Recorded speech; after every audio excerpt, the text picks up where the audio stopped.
You're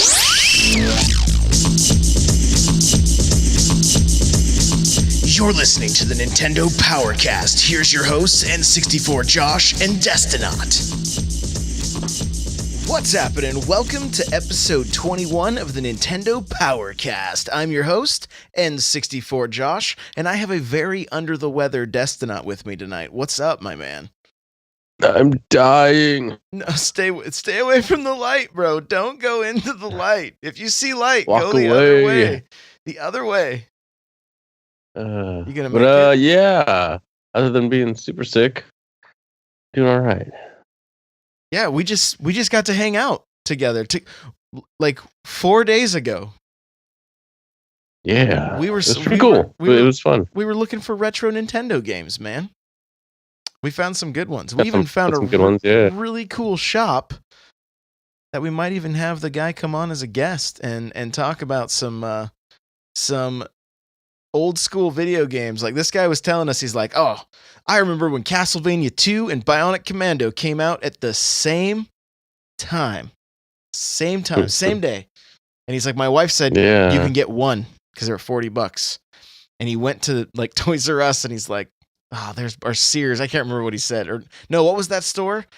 Like, oh, Fedco. Yeah, I don't even know what that is.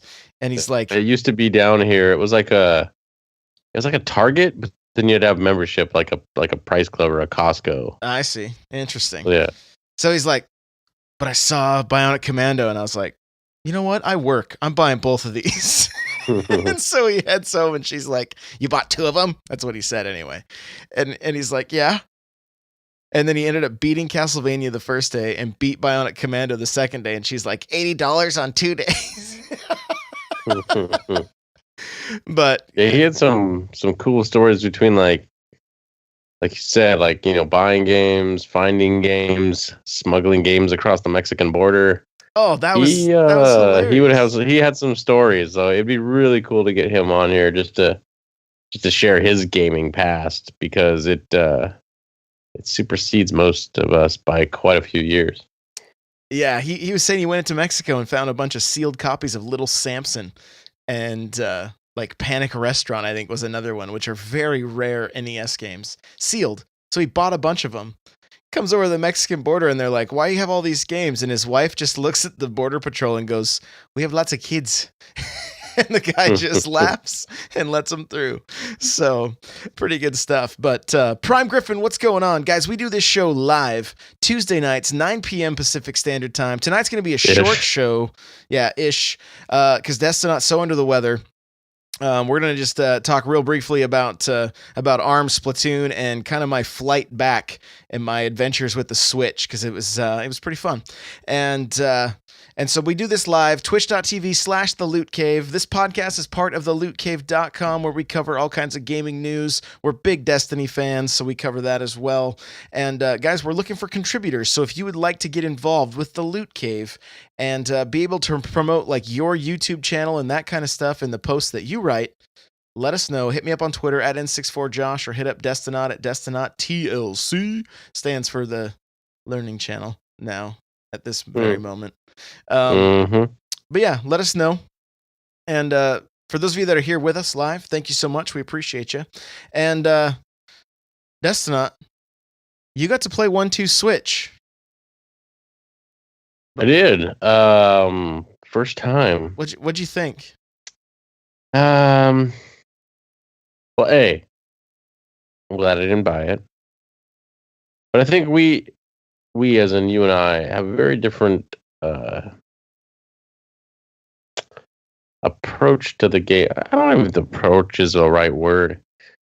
You have 4 kids. I know you said you'd like to share, you know, your Switch with your parents. That game, I think, really would come into its own when it comes to like that party environment. I played multiple modes with my wife. It's not like she doesn't like video games. She just doesn't like losing. And when it comes to video games, she loses a lot. So therefore, she doesn't like games. Right. So Um, played a couple games with her. Again, I think if we had like 6 people here, that game would be a little bit different. A lot of it different actually. As opposed to just 2 players continually like challenging each other. If one person is clearly better, then it kind of gets like person is just gonna kick my butt all the time. Not fun. But if you had like more people to mix it up, I can really see it being a really cool game. Just not for me. Yeah, it's one of those games that a lot of people said, "Oh, this should be a pack-in-switch game." I could not disagree with that statement more. That 1-2 switch, I think, would have actually been a bad experience for a lot of people that don't have anyone to play with. There's no reason for that game to be packed in with the Switch. It's literally a party game. It's the kind of game that I mean, if you see the commercials for it, you see that they're outside at like a barbecue. It's one of those things to kind of set up to let non-gamers get involved with, or even younger kids. It's easy for them to do some of the games, and even older people. I played it with my grandmother. We had a great time doing it. She's 80. She really enjoyed it. On the plane ride home from California. It's pretty cool. Did you make friends? This guy sat down next to me, and he was like 24, and I'm like, "Oh, what do you do?" He's like, "Oh, I'm in seminary." So it's like, "Okay, all right, that's cool." And we talked for a little bit, and then I was like, "Hey, you want to play Mario Kart?" And he looks at me really strange, like, "What do you mean?" I'm like, "Well, I got a Nintendo Switch in my bag right here." He's like, "Are you serious?" He goes, "I haven't played video games in forever." I'm like, "Well, let's do it then." Pulled it out. My right Joy-Con started drifting to the left really bad, but I have a feeling it was because of all the wireless devices on the plane, because I've since tried it since I got home, and it worked just fine. So I was like, no, but I think it's okay. So sure, it was drifting. Oh, it was, dude. It was bad. It was bad. It was so bad, in fact, that I was like, oh, I got to tell McShivers from our meetup, like, hey, I should have given you the other controller, dude. Sorry. But I think it was just from all the wireless devices on the plane. That's what I'm going to go with anyway.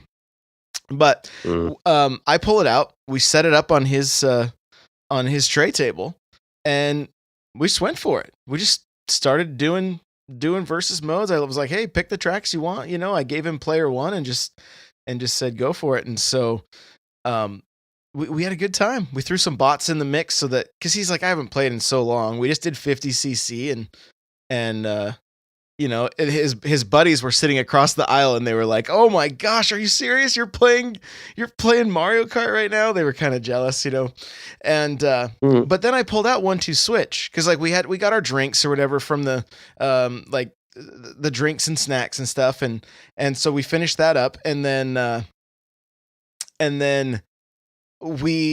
I'm like, he's like, "Hey, are you ready for another?" Like, he literally asked me, like, you ready to race again?"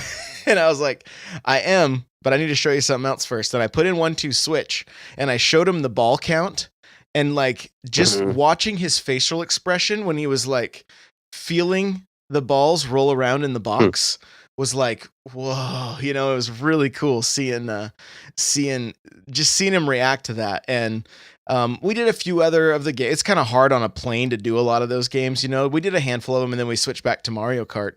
But it was one of those games that it's kind of cool to show what the Twitch is capable of, and then to move on, right? Like, hey, this is something that's kind of fun. Again, with 2 people, like just him and I. Eventually, he was like, "Okay, that's cool. Let's get on with the next one." So, Prime Griffin's saying he just saw the Rime ad. Looks like Breath of the Wild. I haven't seen much of Rime. You got your 2 cents? Looks like you said you're looking forward to it. Yeah, it's a third-person open world RPG elements adventure. I don't know if it has RPG elements, and I don't think it's a shooter. Like I wrote in the chat, reminds me of Ico from PS2. Gotcha. That game was made by the same company, but came out before Shadows of the Colossus, right? Which was a game that a lot of people liked. I only ever played the demo, and I wish I could. I really want. One day I will play that game. It's just very out of the box, and it's not really out of the box. It's out of the box compared to everything else that's out right now, where it's first-person shooter, third-person shooter, RPG elements, action and adventure. Open world shared loot shooter. It's nothing like that. I don't even think there's a HUD at all in the game. In Ico, I don't know if Rhyme won't be like this, but Ico, I'm trying to remember. Your character had a language. I don't remember if it was subtitled or not. Okay. But then you found this girl, and she spoke a language that you didn't speak. And when it showed subtitles for her talking, even the subtitles were like, it'd be like if it was like Korean subtitles, or like you and I wouldn't be able to read them still. So the whole game was about kind of like communicating without speech, and it was very something you would expect maybe from like an indie title. But the people that did Ico and Shadows of the Colossus were, Sony. I don't know if they called them this back in the day, but kind of like Sony partners,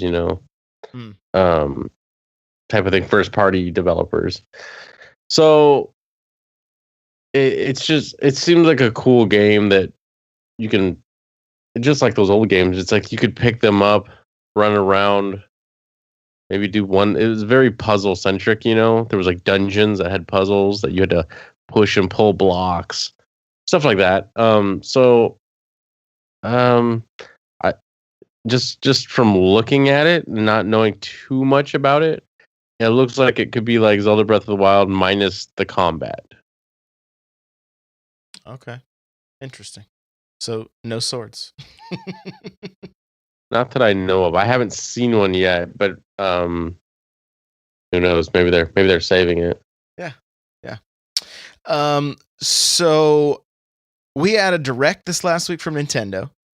It was an ARMS and Splatoon direct. I got to see some of it, but not all of it. I didn't get to see any of the Splatoon stuff. Did you see any of it? I did not.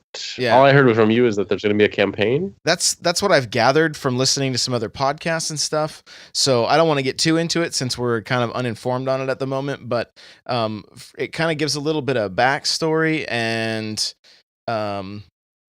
then it looks like it looks like there's going to be some kind of campaign. I don't know a lot about it, so maybe we'll get into it more on Thursday. This is going to be a short show, guys. We're going to do a full episode with I believe her name is Space Cat Universe. Is that what it is? Space. I can't remember her full name for her Twitch stream, but she's going to be joining us. Unprofessional. And, I know, what a bad host. But she's going to be joining us Thursday. We're going to be doing this live, twitch.tv/The Loot Cave, 7 p.m. Pacific Standard Time. So we're going to be doing 2 shows this week.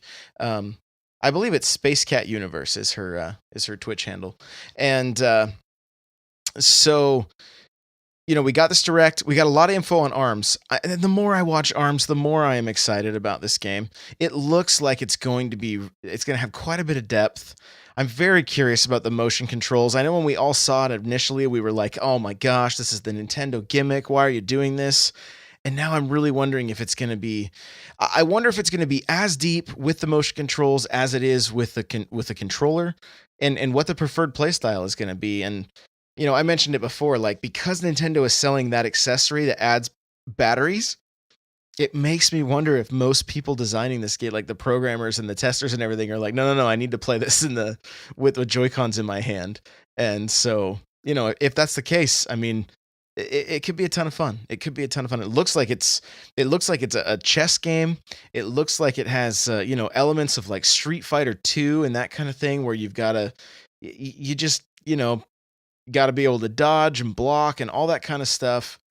But at a distance, and are you going to use the slow but heavy attacks? Are you going to, I'm pretty excited about it, actually. I'm more excited than I thought I would be. And, I want to keep the expectations. I don't want to get out of control, but I'm kind of looking forward to it. What about you? Is it the more you see it, the more you're liking it? The more I see it, the more I like it. Unfortunately, I feel, unless I'm totally missing something, I feel like it's a game that's going to really be like, oh, this is exciting. And then I'll put it down a week later. Mm. Um, We're gonna be beating the crap out of each other on a regular basis. Just watch. Just watch.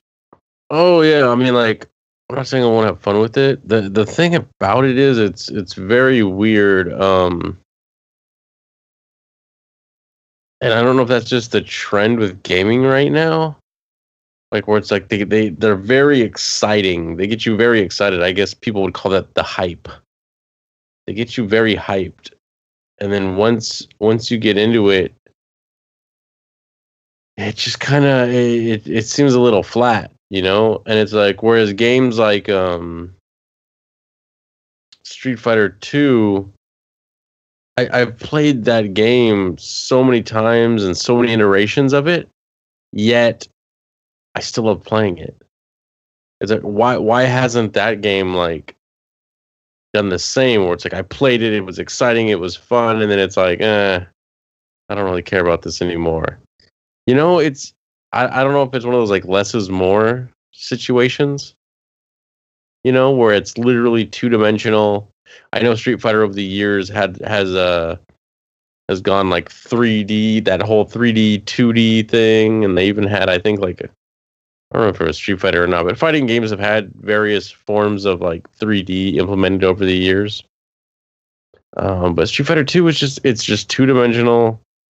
You've got I know some iterations you have a bunch of characters, but I usually play as Ryu. For some people that might be boring, but I usually just like jumping in as Ryu, and I know the moves. There's like he's got like 3 or 4 moves. But for some reason, I continually want to play that game. Not saying ARMS won't do that. It's just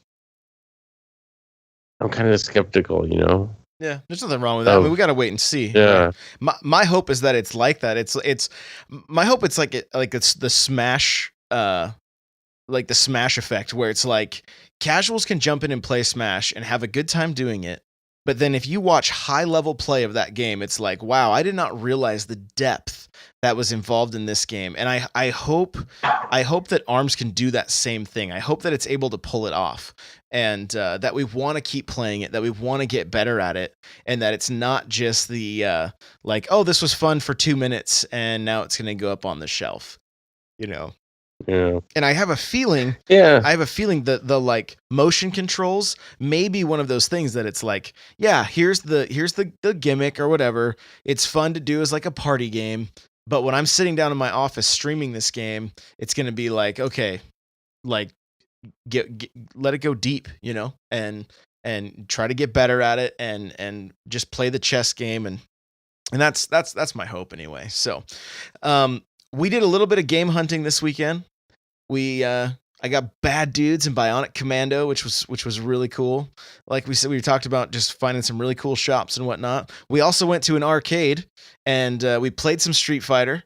It was epic battles. We did that. I streamed that on twitch.tv/n64josh, so you can watch some of those past broadcasts where Brian and I go head to head, and neither of us could pull off special moves in Mortal Kombat for some reason. The joysticks were pretty jacked up. The Street Fighter battles were pretty epic.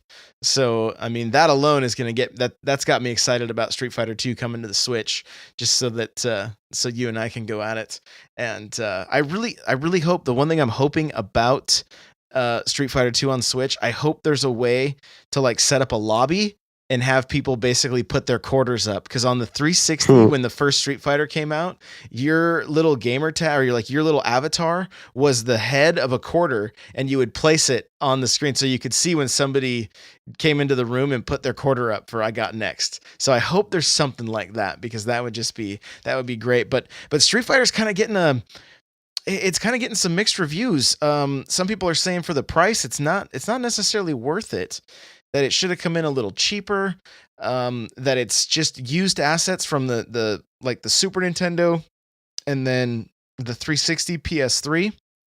And if you guys are just joining us, Destina is very under the weather right now, and I can see him on Skype. Very full of NyQuil. And he's like, he's swaying as if he's slowly gonna fall asleep. So we're gonna, like I said, we're just gonna do a short show tonight, and then I'm probably gonna fire up my stream right after we're done here. So if you guys want to keep hanging out with me, you'll be able to. But yeah, so Street Fighter is kind of like, if you don't really have the nostalgia for Street Fighter, some people aren't that interested in it. Especially, like, we have a few like younger guys in our Discord that are like, Smash is the fighting game I'm interested in. I have no desire to learn Street Fighter and that kind of stuff.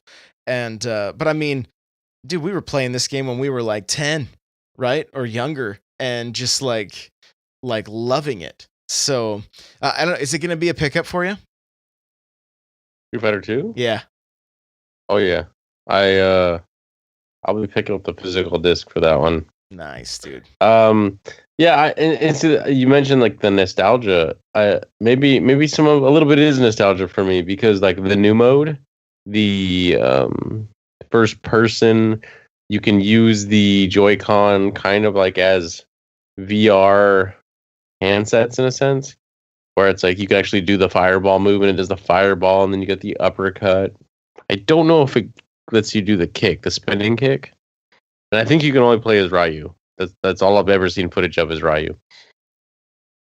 I have no desire to play that. According to IGN, Nintendo Voice Chat, you can do the spin kick, but it's like literally like swinging your arms in different directions to try to get these things to work, and it just feels tacked on, they said. I think that's the thing that they were frustrated by, is that it's like, look, this is a fan service game that they didn't put it felt a little shortchanged on fan service, even though it's got artwork. You can switch between modes, but you have to go into the option menu to do it. It's not like you can just do it on the fly, so you have to pick ahead of time. Hey, are we going to play in this mode or this mode? But I mean, I can understand that, because you're going to be switching aspect ratios, I would guess, and that kind of thing. So yeah, I don't know. I'm excited to jump into it, but we're going to have to, I know everybody wants me to do that dance again. For those of you that are just listening, you should have seen me swinging my arms right there. Like, it got out of control. But you're missing out. Yeah. Destinaut's going to fall asleep. So guys, we're going to be back on Thursday. You're going to get a full episode Thursday. So you get an episode and a half this week. We do apologize that it's short, but Destinaut needs to get better. So he's going to go into a NyQuil-induced coma. And sweet. And I'm going to fire up a stream for a little bit over at twitch.tv/N64Josh. So, bro, where can we find you? Yeah. Pika. Pikachu. Yeah, NyQuil for the win. People can find me on Twitch at Destinaut TLC. You can also find me here on twitch.tv/The Loot Cave. 7 p.m. Pacific, we talk Destiny. And 9 p.m. Pacific, we talk Nintendo. I might be able to squeeze some Genesis in here. We don't know. We may have some guests coming along. One of them may have even owned a Sega Saturn, so I'm super hyped for that. Well, we found another person in the wild. It was crazy. Yes. It was crazy. It was like the heavens opened, and this beam of light shone down upon this young lady and said she had a Saturn. So we'll see. Guys, you can find me on Twitter at N64Josh. You can find me on Twitch and Instagram and Facebook, all the above, N64Josh. Even Snapchat. I don't really use that though. If you guys understand how to use that, send me a snap or a chat. I'm not really sure which it is. Yes, I'm old. Tinder? No Tinder. Stop. No. So I did find out though, I was making the joke about swiping up. That's a real thing apparently. Oh, I thought that was just in Pokemon Go. No, you can swipe up. That means super like actually. There's like, then super like, get this. It's almost Tinder's almost pay to win. Because you only swipe up so many times. You have to like you only get so many coins per day to swipe up. Why are we talking you could pay to be moved Tinder? to the list. I got the lowdown last week about what Tinder actually is because I found someone that is a frequent user of it. So yeah, I might need to look into that mini game. No, don't. You've got a wife that'll cut someone. I heard So the ultimate loot cave. I don't know what that means. no, stop. No, you need to sleep. You need to sleep. I can tell you already your fever is taking over right now. So That's the fever talking. yeah, yeah. Guys, if you have time, if you could leave us a review, and if you like the Tinder tips, go ahead and leave us a 5-star. If you didn't, please don't. Oh gosh, now we got all kinds of fun stuff happening in the chat. Right, good golly. But yeah, guys, we could really use some reviews on iTunes. We really appreciate that. If you guys are enjoying the show, do us a favor, share it with your friends. Like let your other nerdy friends know that you listen to this podcast. We really appreciate it. We want to get this in as many ears as possible. And if you are a content creator, a Nintendo content creator, like I said, if you want to collaborate on something, you want to be a guest on here, whatever it is, let us know. And Scott Fly, I'm not sure where else you can rate it. Possibly on Google Play. I'm not sure. Maybe Podbean. iTunes is the only one I know for sure. So thank you guys so much. Destinot, thank you for being here and being sick. Guys, I'm going to go over to my stream right now, twitch.tv/N64Josh. So come on over there and hang out. I'm going to just kind of probably do a IRL stream right now while I get these podcasts up. So thanks for listening, guys, and we'll see you in a couple days. Later.